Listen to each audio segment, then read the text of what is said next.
প্রশ্ন বিশ্বকবি রবীন্দ্রনাথ ঠাকুর। ভগবান, তুমি যুগে যুগে দূত পাঠায়েছ বারে বারে দয়াহীন সংসারে। তারা বলে গেল ক্ষমা করো সবে, বলে গেল ভালোবাসো, অন্তর হতে বিদ্বেষ বিষ নাশো। বরণীয় তারা, স্মরণীয় তারা, তবুও বাহির দ্বারে আজি দুর্দিনে ফিরানু তাদের ব্যর্থ নমস্কারে। আমি যে দেখেছি গোপন হিংসা, কপট রাত্রি ছায়ে হেনেছে নিঃসহায়ে।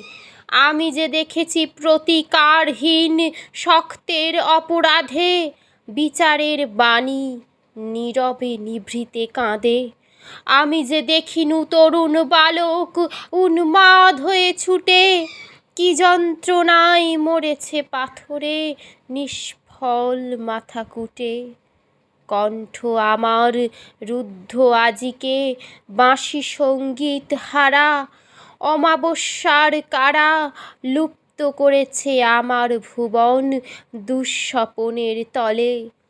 তাই তো তোমায় সুধাই অশ্রু জলে, যাহারা তোমার বিষাইছে বায়ু নিভাইছে তব আলো।